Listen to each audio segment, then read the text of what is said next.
Every time in my past where I believed that I was struggling, it was just my mind playing tricks on me. I was actually just misidentifying myself. And the moment that I return to the present moment, the mystery dissolves. Confusion is not danger. It's just an outdated identity. And the first thing that I want to talk about is the illusion of survival. And I saw this viral clip of RuPaul where he's talking about in his earlier years, he would do acid or drop acid, however you say it. He had that psychedelic experience, which essentially led him to the awareness that this entire time-space reality, this whole earth thing, this earth illusion is an illusion. We are living an illusion, and none of this is actually real. None of this is actually permanent, even though our five senses make it very convincing that it is. And what I've found in my own practice is that I'm not actually struggling. I'm not actually having a problem in this present moment.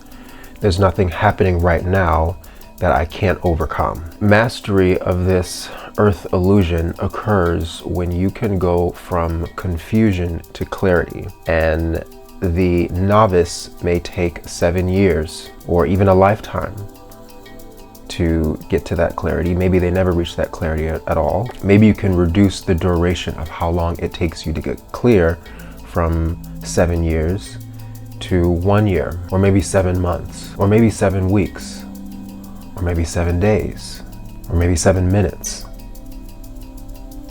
or maybe 7 seconds.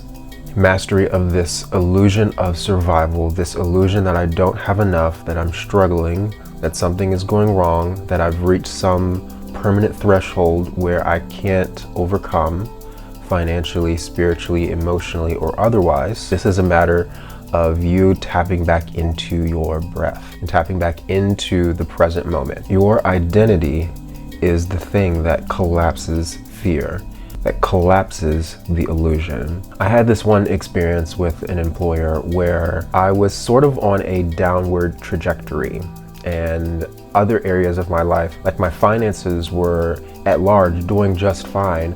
But in this one particular job, in this one particular role, I had kind of disconnected. I was just kind of like coasting, to be honest with you. It reached a climax in a sense where I was basically being threatened to be fired. And I found myself in this moment of panic because here it is, and what I feel like to be my primary source of income, or a very significant source of my income, is now in jeopardy. And I recorded a video about this transition from 2025 to 2026. 2025, this year of shedding. Life was not necessarily wanting to shed that job from me, but it was wanting to shed the identity of the person who was confused, the person who was in need, the person who thought that they were less than, not good enough, not worthy enough. And what I had to come down to, what I had to reach for within myself, this was a statement that I had never made ever in my life when it came to me working for someone else. And that was the awareness that my job is lucky to have me. That was the grand conclusion. It started from tears and frustration and a little bit of anger. And then ultimately I landed on this really clear, calm, relaxed statement of empowerment and clarity that said my job is lucky to have me. And what's so interesting is that in the next 6 months to follow, my performance increased, my mood increased, my results increased, how people saw me increase, the feedback that I was receiving. It seemed like overnight it was night and day different. And at first, when I started to see myself getting that type of feedback, I thought it was disingenuous because I was so surprised at how quickly the narrative had changed. It went from, you need to get your shit together, to, wow, how are you doing this? And what's your secret? So your reality shifts according to your identity. I've also seen this illusion play out in different elements of business. So maybe you're someone watching this and you're an entrepreneur, you have a business, you have a side hustle, you do real estate. What really helps me to approach my finances in a more holistic manner is thinking about the business as me.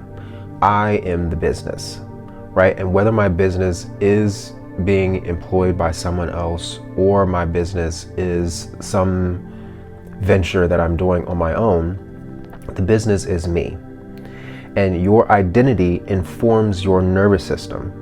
Your business is your nervous system. Your nervous system is your business. And the results you achieve in your business, in your job, in your investment activities, they will naturally and automatically follow your identity. Ultimately, you can't really completely know how your financial future and how that financial fortune will come to you, the actual dollars and cents, income, revenue, payouts, paydays, cash flow, financial windfalls that come.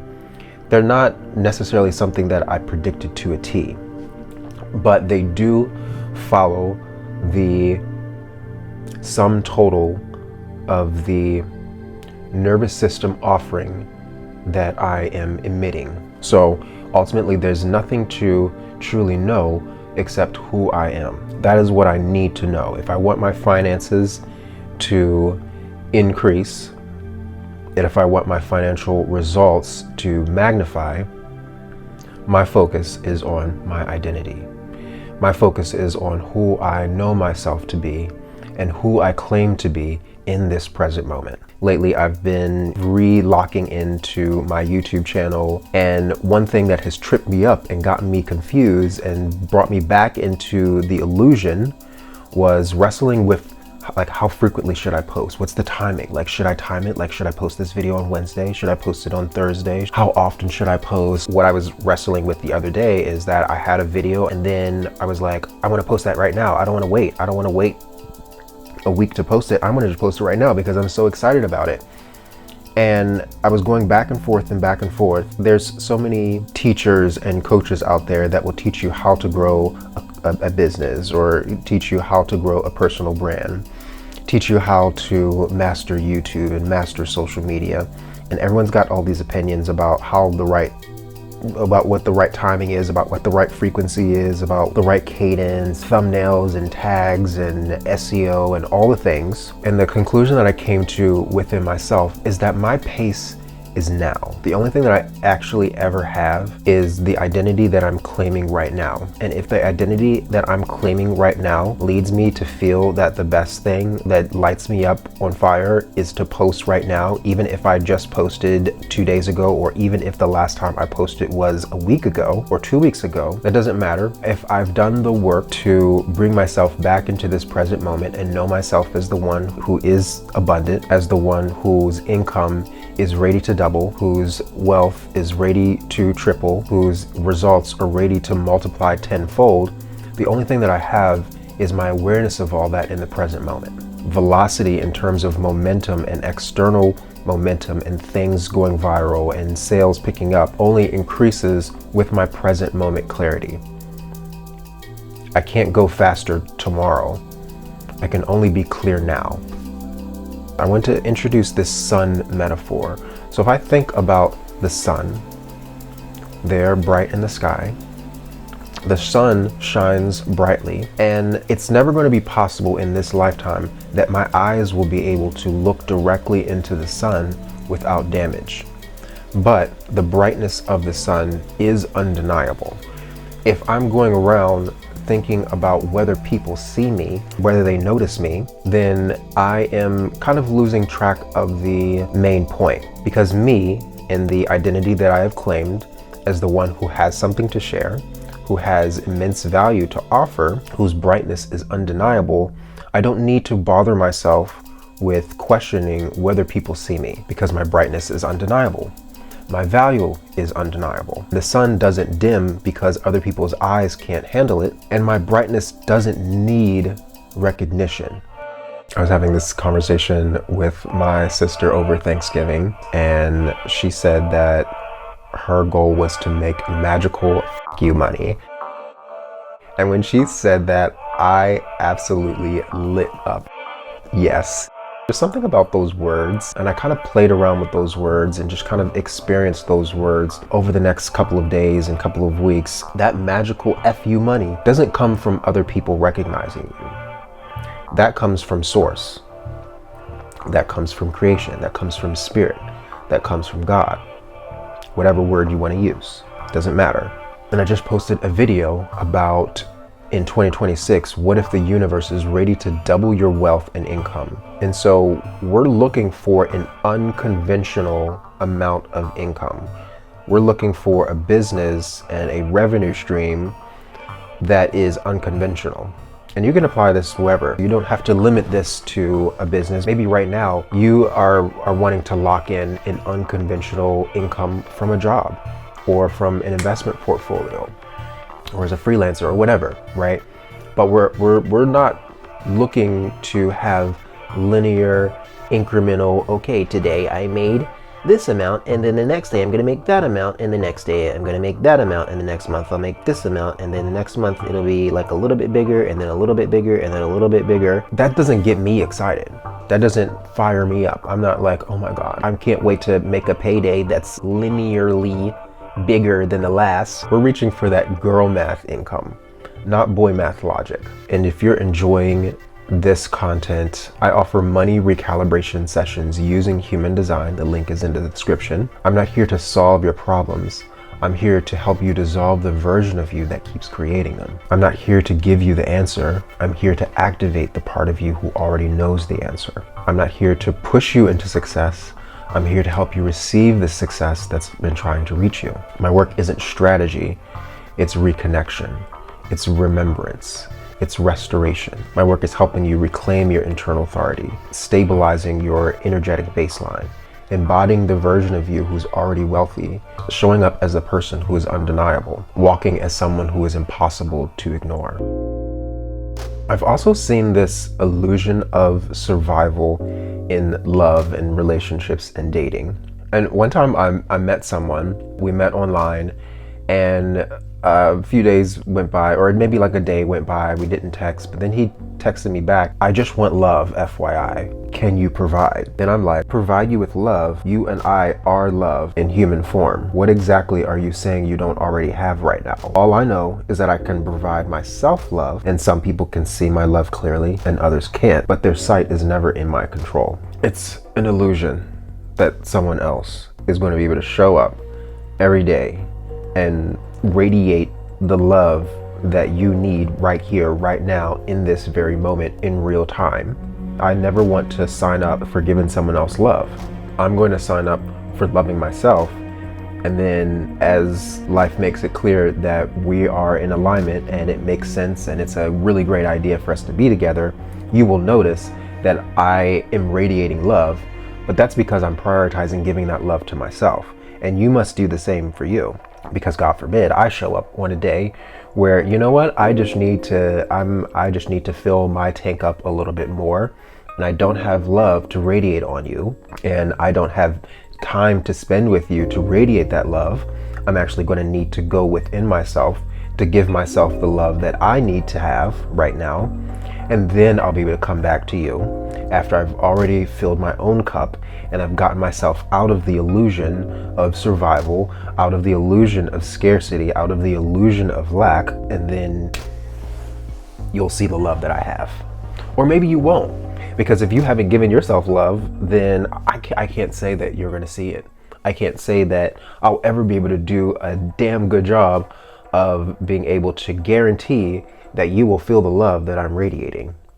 That's up to you. What's also interesting is thinking about how this illusion kind of starts in childhood. When I was growing up, I was not at all comfortable in my sexuality. I was really comfortable in taking that secret that I was going to be gay. And it was like, oh great, yeah, that's not a big deal. I'll be secretly gay. I'll just be DL. Not a big deal, easy to do. I was just like focused on music. I loved Harry Potter, right? And so I was just like in my own little world of fantasy. And I thought this little thing of being gay would just kind of go by the wayside and wouldn't be that big of a deal. But obviously I did not overcome that. I thought that I would be able to be completely straight and I would have a wife and kids and a white picket fence by the ripe old age of 25. And here I am, I'm recording this 5 days before my 38th birthday, and that did not happen. The illusion that really took root for me was with my dad. When I came out to my immediate family, I did not come out to my dad. That was kind of like the big boss. That in my consciousness felt like the hardest person to come out to was going to be my dad. But I had reached the place where I realized that me not coming out and me hiding and me being stuck in this illusion that something is wrong, or that I'm the one who needs to hide this thing about me, I'm the one who needs to protect this thing about me, I knew that that was impacting me financially. I knew that I needed to have a clear, open connection with the source of the real money that I wanted to call into my experience. And for me, this was just true for me. This is not a universal thing that everyone needs to come out. You come out if you want to, but I knew that for me, I needed to be able to radiate a clear frequency. I needed to be able to radiate a pure, clean signal that said me and money and financial overflow and abundance in girl math quantities, in fuck you amount quantities. There had to be a clear signal, and I can't be hiding myself from my father. And so I made the decision to do that. It took a lot of courage to muster that up.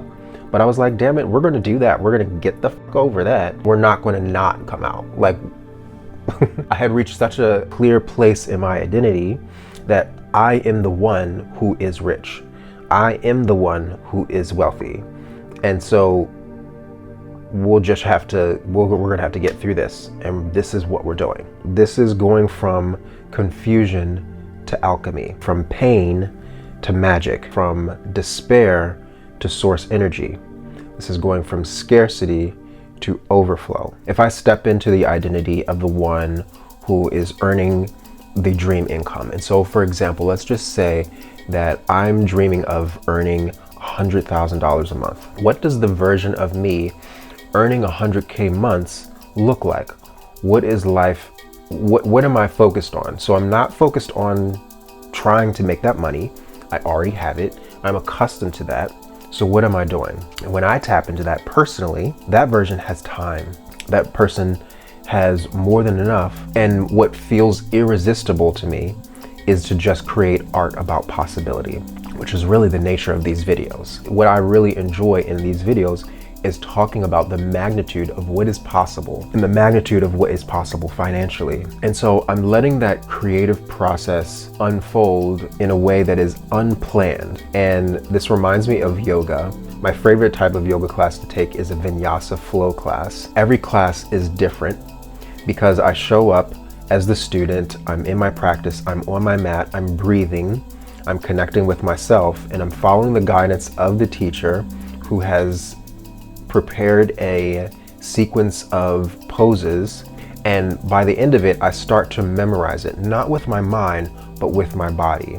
And it becomes this somatic, bodily led experience where I'm not remembering necessarily with my mind. Maybe in the beginning I will, but after a while, I've remembered it in my body. That is how I'm letting creation in business and in content, in my art, I'm letting it just happen naturally. And I'm not really trying to use my thinking mind to do it. I'm letting my body guide me. I'm letting the embodiment of my art guide me. What's been really helping me is every morning as I'll light a candle, it's a white candle, I'll sit in front of the candle, and for the first 30 seconds of my meditation, I'll just gaze at that candle and kind of let the image of that candle be absorbed. And then I'll close my eyes, but keep the candle image in my mind. And the rest of my meditative practice, maybe it's 5 minutes, 10 minutes, 20 minutes, is me just keeping my eyes closed, but keeping the image of the candle in my mind. What I feel is that I'm just letting life kind of guide me, actively participating with spirit, actively participating with source energy, summoning and inviting source and spirit to affect me and infect me and guide me. I just want whoever is watching this to be able to stand in front of the mirror and look at themselves and confidently state, with a calm and relaxed demeanor, there is nothing that I want that can say no to me. There isn't a no asserting itself against me in opposition to my desires. So if I think that my desires are resisting me, I've found the resistance. And it's me. For if I wasn't the one aware of the resistance, where would it be? If a tree falls in the forest and no one can hear it, did it make a sound? If resistance exists only because I'm aware of it, where is it really?